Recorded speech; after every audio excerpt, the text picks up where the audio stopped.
up? What is up, guys? Welcome to episode 106, episode 6 of season 2.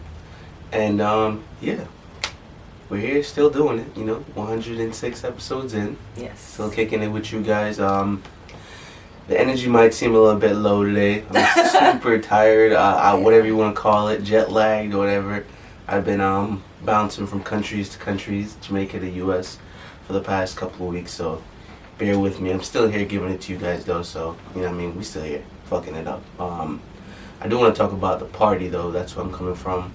I was in Jamaica supporting the fam, Team Thomas, Bikinis and Bottles party. Shout out to that. It was a huge turnout. Honestly, a lot of people showed up.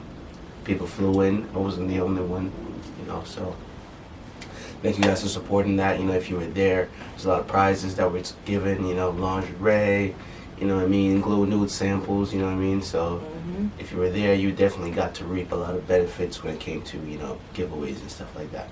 Yeah. Don't have anything to add. I wasn't there. Yes. From what I've seen, I guess it looked lit, so yeah, that's how we come in. Link is in the description, guys, if you do want to know more about the products sitting in front of us at www.glownudeshop.com, or visit us on our website visit us on our Instagram at glow.nude. Again, the link is in the description. Products is also available in Jamaica for pickup and delivery. If you want to know more about that, the link is in the description, and you can follow us on our Instagram at glow.nude. Yeah. You shouldn't be lost about where to find it, pretty much. That's the point that we're trying to drag here. You can pretty much find out where to get this stuff. So yeah, all natural, black owned. Yeah, if you're someone, I found it very interesting. If you're someone who struggle with like a lot of name brand stuff, like they make your skin break out. Like there's a lot of people who like the big brands don't work because there's ingredients that they're using that's messing with your skin.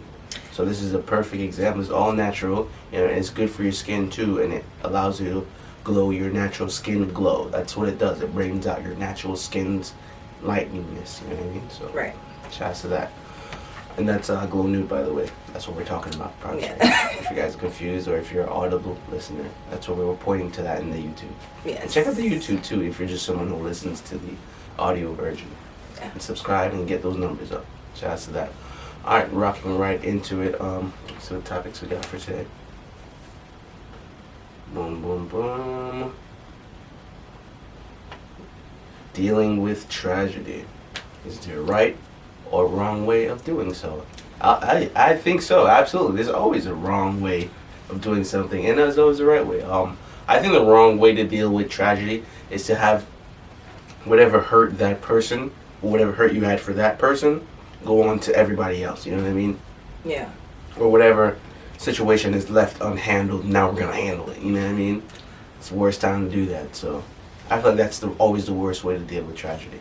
I feel like I put this question there because oftentimes in like shows or like real life, it's kind of like I just don't feel like there's a right or necessarily wrong way to deal with tragedy, because it's something that you've never experienced before, and I feel like with the emotions involved, it can go either way. I do feel like you need to be careful when you are dealing with, in a sense, where you don't get other people wrapped up in your mess. You know what I'm saying? So as far as it goes, I don't feel like there's like a handbook. A lot of people want to just spew out things like as if there's like a handbook for life, when we all just new to this shit too. Yeah. Some people just been here longer than others, but that doesn't mean that their experiences are the right way to do certain things. Well, I feel like a lot of us still don't know how to handle certain situations, because it's like we're all kind of handling the situation because we're all here, current, present, you know what I mean? Right. There's no, I know, this situation happened, and this is like the guideline of handling. Like, of course, yeah, babies, they wear diapers, and you wipe them with wipes. The basics. Yeah, there's ways, but certain things, of course, like tragedy and all that stuff, death or whatever, these are still new things of dealing with. Like, there's not an awesome way to deal with death, you know what I mean? Yeah, like, this is the guideline. You're going to feel amazing after you do this when someone dies. You know? Yeah. There's no set way of dealing with anything, especially when it comes to, like, tragedy. So like I do agree with you. Like yeah, there isn't a bad way to do it, but there are always ways that people do. There are things that people do because something happened. And it's like man, you ain't have to do that. That's what I mean. You know what I mean? Right. So yeah, there's always like people always can take things to the bad. You know what I mean? Yeah, and in the same breath as well, I feel like a lot of people always want to say that certain people move on fast when it comes to death. Like if you're in a relationship and the person dying, you all of a sudden find somebody else. Like a lot of people want to be like, oh, that was fast. But it's like you don't know how to maneuver in life until you're in the situation. When do you expect this person to move on though? You know? Yeah, it's like you can't it could really be immediately. Immediately. You can't really harbor on like a person dying. I know it sounds insensitive, but like they have transitioned, and at the end of the day, they forgot about you. So you kind of have to move on with your life. I know it sounds really insensitive, but you kind of have to move on with your life. What is sticking to the dead? What is that really ever gonna do? It just makes you sad. Like, and if you want to be in that place and mourn the person forever, that's you. No, you can do you, but if you want to move on, it starts somewhere, you know? Yeah. Shout out to that. I was thinking there's a holiday. We're in a holiday, right? Like Ramadan. Is it still Ramadan? I believe Ramadan is over. But yeah, Ramadan is over. When was it? When was the last day of Ramadan? Let me see. Let's hear what type Google on Google. You know what it feels like? I felt like I did a pod episode and then like left and came back and then doing a pod episode again. Oh, Ramadan is still going on. April 1st to May 1st. Yeah, happy Ramadan. Do you want to Google it real quick to let people know? I did. Yeah, I knew it was Ramadan. I wanted to shout out some people celebrating in Ramadan. I know it's like fasting from like sun up to sundown situation. So 11 to 19 hours. The pre-sunrise to sunset fast lasts anywhere from 11 to 19 hours, depending on where in the world you are. The Muslim holy month of Ramadan has entered its second week. Anybody celebrating Ramadan, shout out to you guys. Shout out to Mark, Ahmed, you know what I mean? My homies, shout out to them. It was also, my bad. Happy Ramadan to you guys. It was also unorthodox Easter on Sunday. I don't know if that means something to somebody or it's whatever. Like backwards Easter or something? I don't know. Yeah, and shout out to Earth Day. Yeah. That passed as well. Shout out to Earth. Yeah, Earth we're just trying to, you know what I mean, give the celebrations to those we've missed. I know we were used to, like, you know what I mean, be up to date with like what's going on and stuff, but things are happening, guys, and it's a good thing, so keep it going. All right, what else we got for them? Closing in on that. So I want to talk about this developing story. 1 billion JMD worth of drugs and money found in St. James, Jamaica. Again, this is a developing story, which means we don't really have too much information, but all we know is that the police believe the cash is likely the proceeds of criminal activities. Of course, it's 1 fucking billion. This is in JMD. Jamaican dollars, 1 billion Jamaican dollars. Yeah, so it is. Transfer that for you guys real quick. Cash and cocaine seized from a plane. Yeah, no, from Jamaica. Seized during a joint police/military operation in St. James on Tuesday. Involved, man. Jeez. Yeah. So that's 6.4 million United States dollars for my U.S. peoples. So hold on. Seized 6.4 million. Wait, it says over 5 million US dollars in cash as well. Sheesh. And what is that? 79 million worth of cocaine. Jesus Christ, who did they bust? Cheers! Who was that? That's a lot. You know what? It's probably a federal case at this point, so they can't really say too much. Yeah. And we probably can't say too much. Yes, because of that. So yeah, this was brought to you by the Jamaican Observer. So yeah. So for my Jamaican listeners, keep up with that. See what the fuck that's about. You know what I mean? They don't like to give us much information about stuff. So yeah, there's coke in our country. Let's figure out why. School fun black. It is crazy, but in better news, Jamaica's lit again, so shout out to that. You know what I mean? Everything's been lifted. People are partying until 6, 7 a.m. in the morning, and so you know what I mean? It's really up. It's real up. I do want to shed light on something right now. Okay. Right. Given that we are all outside, be very, very wary of everyone and close contacts still. I mean, we all know, whether you believe COVID is a gimmick or not a gimmick or whatever, something is still out here and you can still get sick. Yeah. Shit is still living in niggas' respiratory system. So you just gotta be careful, whatever that means to you. Protect yourself, mask up, mask down. do whatever you need to do, just protect yourself. That's all I'm saying. Having it down. That's all I'm saying. But yeah, always keep your distance too. I feel like a lot of people are still forgetting the arm's length. 6 feet away from me, my G. I do not like you like that. Yes. I feel like we should take a break here. Yeah. Probably. Alright guys, we're gonna take a break right here. This is a beat by me, J Degrees. Enjoy. Alright guys, welcome back. Hope you enjoyed that. And all beats on this podcast are made by me. I'd like to say that's 106 episodes, so you guys do the math. So we have some breaking news apparently. Yeah, apparently, allegedly, can't confirm or deny this yet, but apparently Uber CEO says that the company will likely shut down temporarily if a court decides to classify drivers as employees. Why would they have? The crazy part is, why would they have to shut down because they are now employees of Uber? You know what I mean? I don't know. Apparently, Uber is admitting their business model depends upon exploiting workers and skirting labor law. Oh yeah, that is true. They have a series going on. They have an active series going on about that. It's like they do certain things with the legitimacy of the company to avoid certain tax breaks and shit. That's so like starting a nonprofit. Uber's a real funny company if you look at it. Like they do certain like stuff like, yo, y'all are married, you know what I mean? Like, I mean, but let's not forget, I forgot what year it was. I believe it was 2017 when Uber was doing some bullshit and tried to bring other companies down with them. I don't remember what the pretense was, but Uber was in some hot water before, so. Mm-hmm. It's crazy. I mean, because I think the drivers are like freelancers, so they're like contractors, so they're typically not employees. But they would, I guess, they would have to redo everything. But they do need. I feel like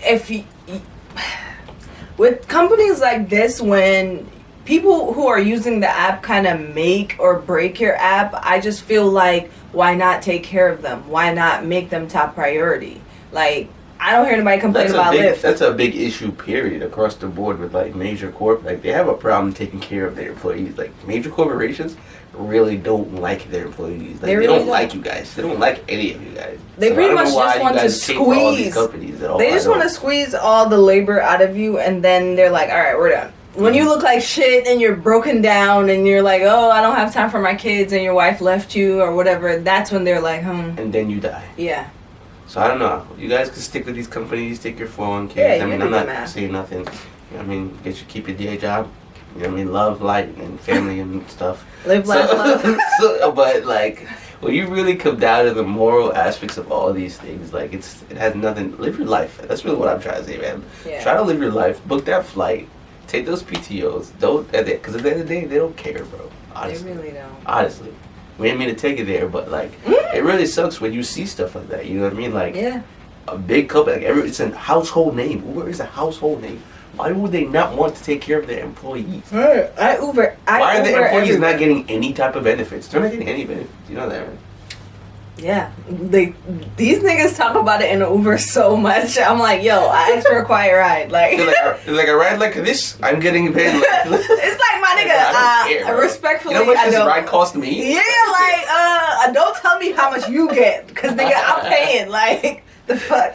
I was like, yo, bro, take that up with Uber, bro. Don't take that up with me. Yeah, so like, now I gotta tip you $50 because this ride is $50.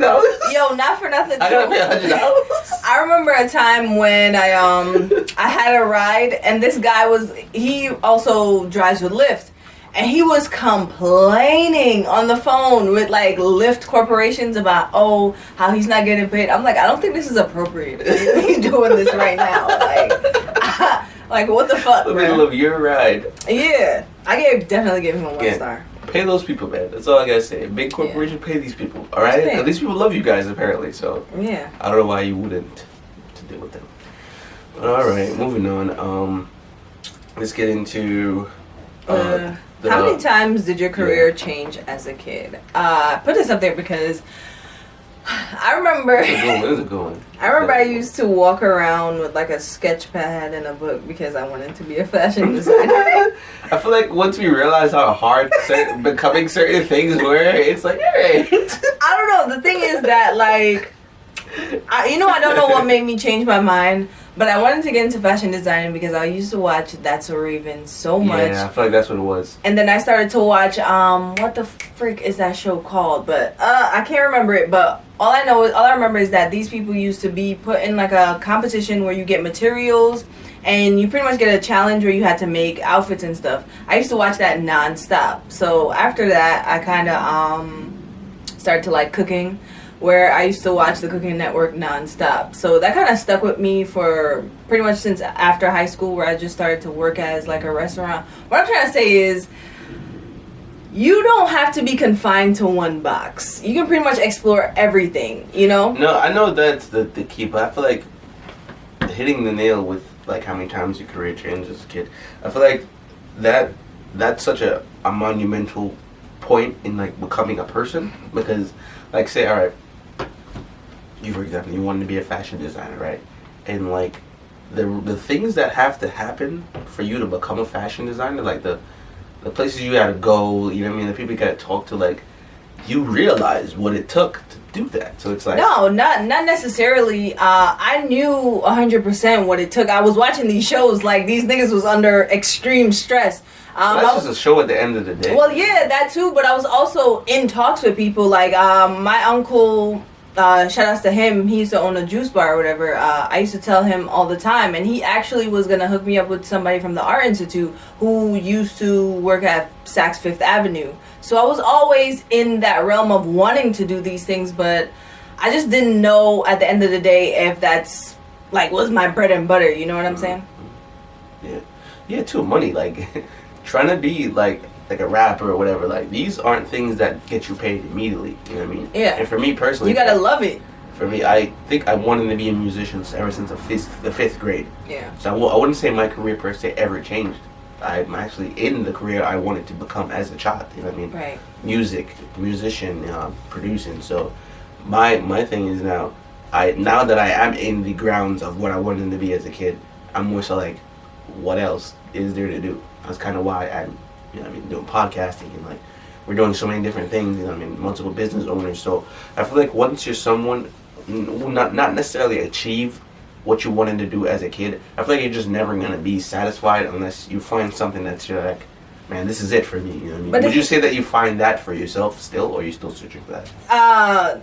That's actually a good question, but I feel like firstly, when you find what you wanted to do, the next level up is to just expand. Like you do music, that you expand it into podcasting, which is still in the same realm because you can do a lot with it. Mm-hmm. But as far as me, I feel like I found it and then I was done with it. I really wanted to cook. I feel like I experienced it at a very young age. Straight out of high school, I became a line cook / sous chef at Maggiano's. Like that was big for me. That was a big restaurant. Then I went to being a sous chef at this German restaurant in Warren. Once I felt like I lived out everything, I kind of didn't really. I noticed that it wasn't a diehard passion of mine. You know what I'm saying? Yeah. So. Yeah. I felt like I lived it, and then I was like, oh, this is really nice. I kind of want to explore more parts of a restaurant. That's when I became a bartender. I decided to serve. So I kind of started in the back, and then I worked my way up in a restaurant. So I pretty much did everything technically in a restaurant. So I would say I lived it out, and then I realized, yeah, this is it. I don't really want to go any further. Yeah. I do still love cooking, but I don't want it as a profession, I would say.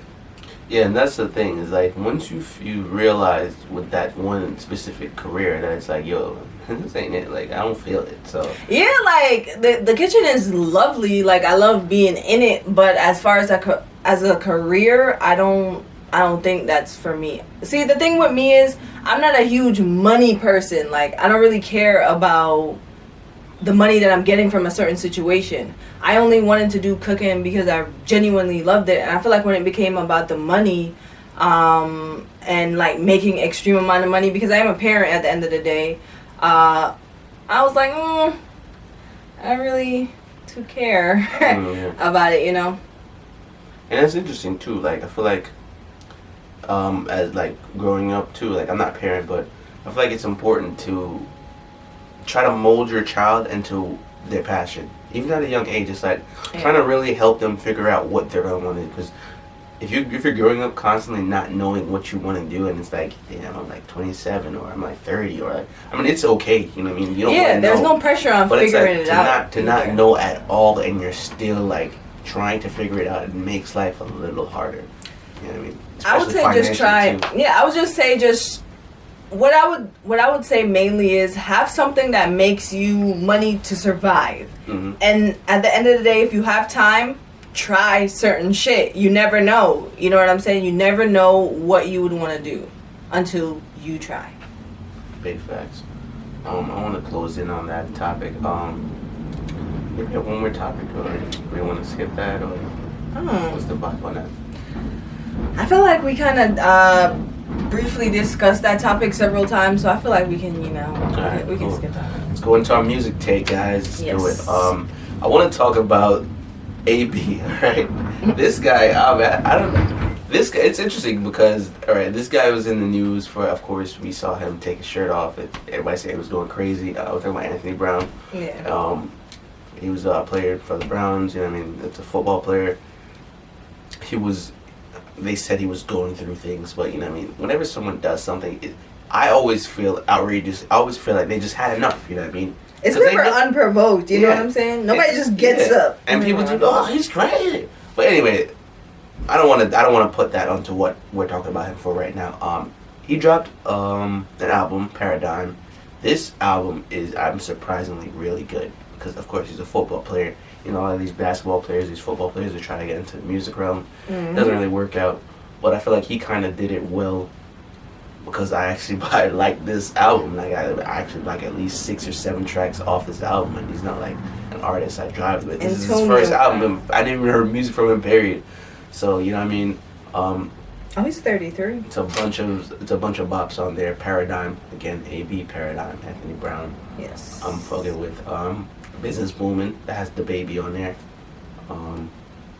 Put that shit on. Yeah, it's a lot of tracks. He has a lot of heavy hitters on there. Fabio's on there. Damn, yeah, I say check that out, honestly. That's why it's a music take. Yeah, I heard one song with him and Keisha Cole. It's a bop, so yeah, definitely check it out. For real. So you know if it's on here, it's gotta be something. So yeah. And that's it for you guys today. Sorry if the energy seemed kind of low, like I said. Niggas is tired, man. Moving and we tired, man, honestly. But we still giving it to you guys, honestly. So, you know, we fucks with y'all. So y'all gotta fuck with us. You know what I mean? Like us, follow us, support us, you know what I mean? Shop Glow Nude. Yeah. Shop Glow Nude, honestly. It's a household name, too. Yes. Comment, subscribe on Anchor, subscribe on YouTube. You know what I mean? Follow us on Instagram. Follow us on TikTok. Follow us on Twitter. Follow Phoenix. Oh, you're not Phoenix. You are Phoenix, but I still am. It's still in the bio. My new Instagram name is @patriceh.official. But it's still Phoenixfit. You already know. Me, Yo JD1. You already know. Thanks for rocking with us. Episode 6 of season 2. Episode 106 officially. Yes. Yeah. Oh, don't forget, guys. Follow glow.nude on Instagram. Please get us to 200. Thank you guys for giving us 100. Shout outs to y'all. We turn 1 at the end of this month, so thank you guys for the continuous support. Yeah. We're reward ourselves. We're reward everyone outside. See if out there, guys. Peace.